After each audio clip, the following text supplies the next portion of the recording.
In this video, we wanted to do a passives only run. However, the only passive we got to drop was the Wraiths. So this is going to be a Wraiths only run for Nightreign. It would have been an entire passives only run, but because RNG gods were against us, this is just what we had to work with. So this is going to be an Executor solo play. We chose Executor because he can deflect everything. And while he's deflecting, he's also considering walking, which is going to proc the Wraiths. So I hope you enjoy the run. So let's go ahead and jump right into it. Now, until we get to the actual Night Lord, I am going to give you snapshots of the run just to let you know exactly what happened and where we went on the first and second night and the highlights of those particular boss fights. I'm not going to sit here and make you watch a 45-minute run just to see the very end against heal stores. So the first thing we wanted to do is go directly to Nokleteo. If you go to Nokleteo at level 1, there is still a ton of corpses that you can check in order to figure out if you're going to get a legendary right off the bat. And because we're Executor, we can parry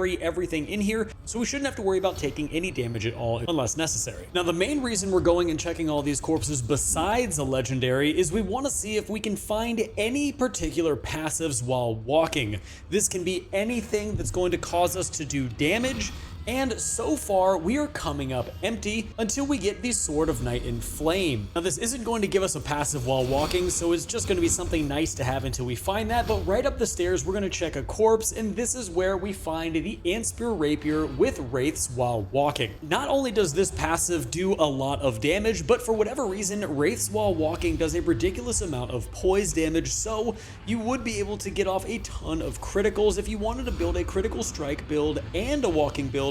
But considering we're just going for a walking build, this is all we're going to be using. Now, sadly, this is the only passive we found on day 1. On night 1, we got the Grafted Monarch boss fight, who was then parried until we finally got him down with the Wraiths.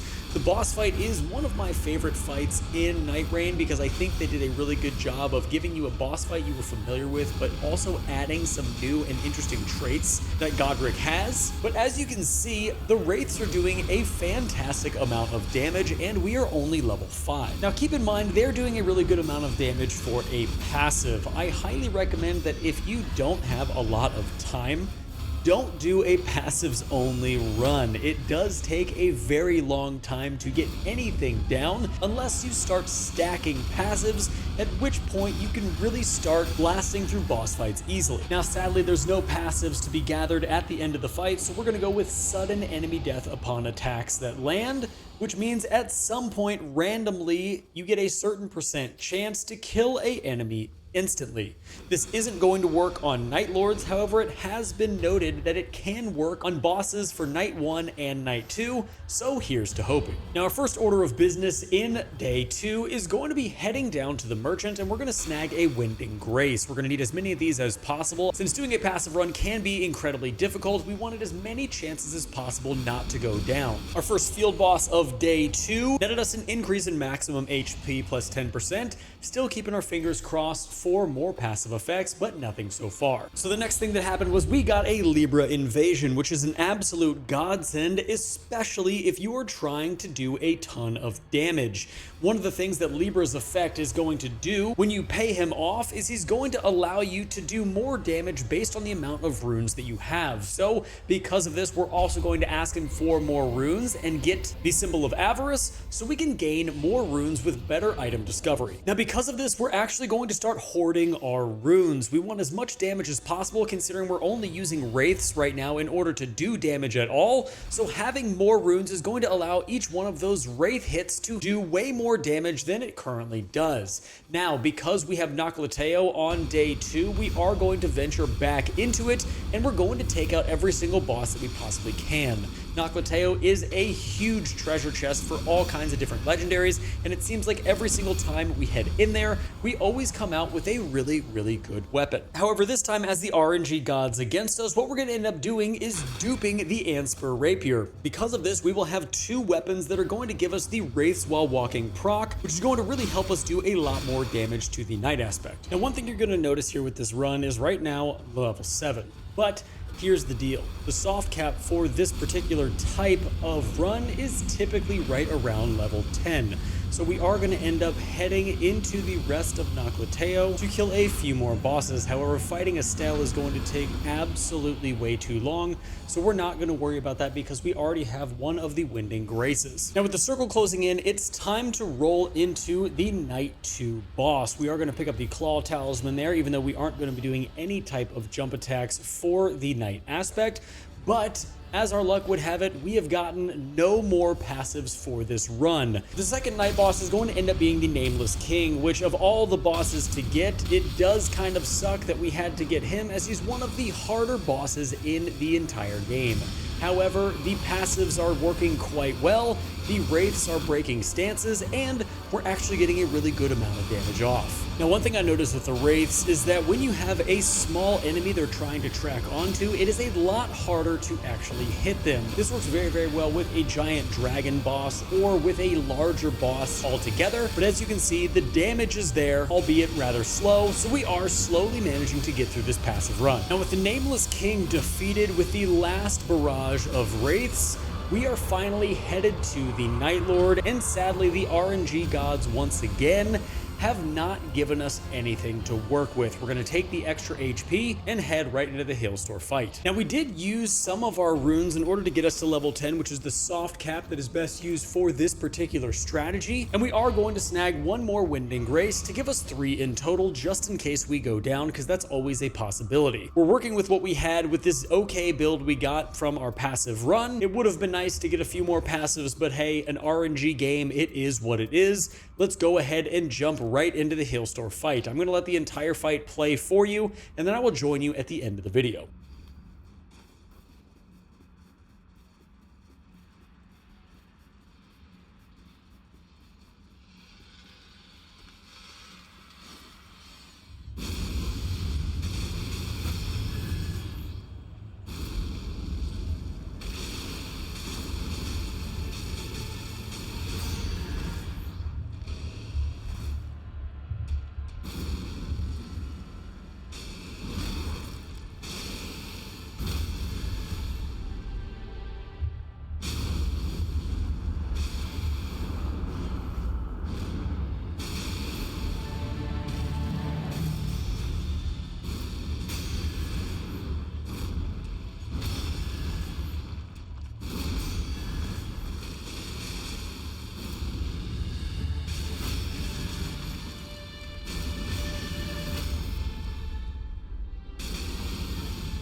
And with that, that is going to be our passive run for the Night Aspect. Massive thanks to one of my mods, Wes, for this footage.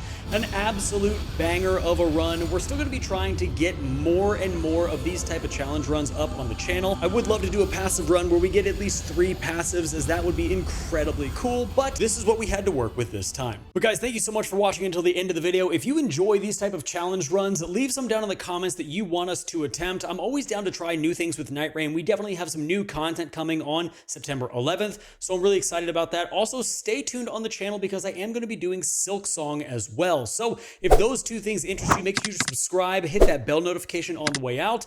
It's always a pleasure, guys, and until next time, stay safe, enjoy the game, and I'll see you in the next one.